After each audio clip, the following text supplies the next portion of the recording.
गाजरों को हल्का सा सौते करने के बाद इसमें मैं डाल दूँगी 1 कप के बराबर शिमला मिर्च। ये भी बारीक बारीक क्यूब कट की हुई है मैंने। प्याज, गाजर और शिमला मिर्च मैं इसमें डाल चुकी हूँ। इन सबको तकरीबन 1 मिनट तक हमने सौते कर लेना है पैन में। अब इसमें मैं डाल दूँगी 2 कप के बराबर बंद गोभी। इसको भी बारीक बारीक काट लिया था, चॉप कर लिया था मैंने। ये 2 कप के बराबर है। तो इसको डाल के अच्छे तरीके से मिक्स कर लेंगे 1 मिनट तक। बस बहुत ज़्यादा हमने सॉफ्ट नहीं करना इन तमाम वेजिटेबल्स को, वरना इनका मलीदा सा बन जाएगा। थोड़ा सा क्रंची क्रंची सा टच आना चाहिए इनमें। तो बस इसको अच्छे तरीके से मिक्स करने के बाद मैं इसमें डालूँगी थोड़ा सा नमक, क्योंकि नमक हमने चिकन में भी डाला हुआ है, इसलिए उसी के हिसाब से हमने थोड़ा सा डालना है इसमें। हाफ़ टी स्पून मैं डालूँगी इसमें काली मिर्च पाउडर, थोड़ा सा सोया सॉस और थोड़ी सी चिल्ली सॉस मैं इसमें ऐड करूँगी। तकरीबन half tablespoon, half teaspoon ही मैंने काली मिर्च पाउडर डाला है। Half tablespoon soya sauce, half tablespoon chilli sauce और नमक आप अपने टेस्ट के अकॉर्डिंग इसमें ऐड करेंगे। इन तमाम चीज़ों को अच्छा सा सौते करने के बाद अब मैंने फ्लेम कर दिया है ऑफ़। इसको उतार के अच्छा सा ठंडा कर लेंगे। यहाँ मैंने जो डो बना के रखी थी उसकी हम रोटियां बेल लेंगे। ये बहुत अच्छे सा रेस्ट मिल चुका है इसको, बहुत सॉफ्ट सा आटा हमारा तैयार था। तो इसकी बहुत आसानी से हमने इस तरीके से पतली पतली सी रोटियां बना लेनी है। बहुत ज़्यादा मोटी ना हो, बहुत पतली सी होनी चाहिए ये।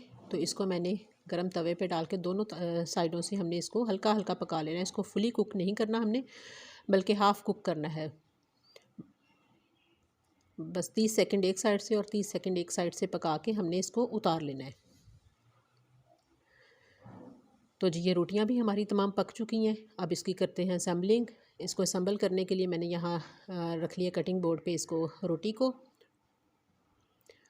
अब इसके ऊपर मैं डालूँगी मेयोनीज़। मेयोनीज़ की जगह आप केचप भी लगा सकते हैं या कोई ग्रीन चटनी, जो भी आपको पसंद हो वो आप इसके ऊपर अच्छे तरीके से स्प्रेड कर सकते हैं।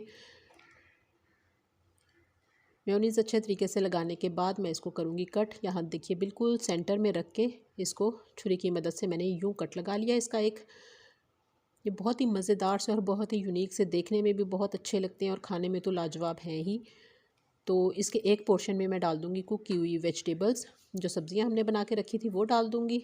और एक पोर्शन में मैं इसके डाल दूँगी चिकन। इसमें आप चीज़ भी डाल सकते हैं। इसको जो मोज़रेला चीज़ होता है वो आप ग्रेट करके डाल दें, या चीज़ स्लाइस अगर पसंद हो तो वो भी आप इसके ऊपर ऐड कर सकते हैं। मैं इसमें चीज़ नहीं ऐड कर रही क्योंकि बच्चे बहुत ज़्यादा शौक से चीज़ नहीं खाते। तो मैं सिर्फ वेजिटेबल और चिकन के साथ ही इसको असम्बल करूँगी। तो इस तरीके से हमने फ़ोल्ड करना है। ये देखिए इस तरीके से ये मज़ेदार सा ट्रायंगल रैप हमारा रेडी है। इसको बना के रख लूँगी मैं। इसी तरीके से तमाम हम रेडी करके रख लेंगे। ये बच्चों को लंच बॉक्स में देने हो तो ये तमाम चीज़ें आप रात को रेडी करके रैप बना के फिलिंग करके इनकी रख सकते हैं और सुबह उठ के इसको ग्रिल कर दीजिए।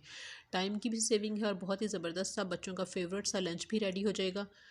ये देखिए मैं दूसरा आपके सामने फ़ोल्ड करके दिखाती हूँ कि किस तरीके से हमने इसको फ़ोल्ड करना है। यहाँ दरमियान में से छुरी रख के इसको कट लगा लेना है हमने।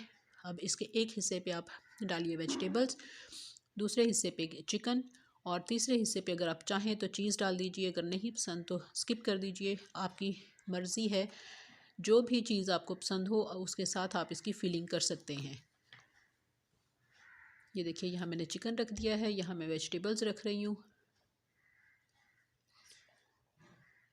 तो बहुत मज़ेदार से हमारे ये ट्रायंगल रैप्स, ये देखिए एक सिरा उठा के दूसरे सिरे के ऊपर रखा, दूसरा तीसरे के ऊपर फोल्ड कर दिया और इस तरीके से लास्ट स्टेप हमारा ये। इस तरीके से हमारे ये ट्रायंगल रैप्स रेडी हैं। यहाँ मैंने ग्रिल पैन को प्री हीट कर लिया था। इसके ऊपर मैंने हल्का सा ऑयल ग्रीस कर दूँगी। आँच हमने मीडियम रखनी है क्योंकि जो हमने रैप्स बनाए थे वो हाफ़ कुक थे, तो उनको अब फुली कुक हमने यहाँ करना है। तो ग्रीस करने के बाद मैं यहाँ रख दूँगी ये रैप्स। इसको एक एक मिनट हमने दोनों साइडों से पका लेना है ताकि जो थोड़ी सी कसर रह गई थी वो हमारी डन हो जाए। तो जी ये देखिए एक साइड से ये पक चुकी हैं। अब इनकी मैं साइड चेंज करूँगी। ये देखिए ग्रिल के कितने अच्छे मार्क्स आ गए हैं, इसके ऊपर कितने अच्छे निशान पड़ गए हैं ग्रिल के।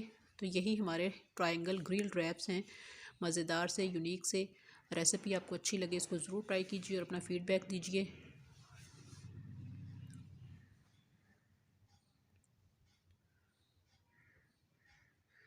अगली मज़ेदार सी रेसिपी तक के लिए मुझे इजाज़त दीजिए। अल्लाह हाफ़िज़।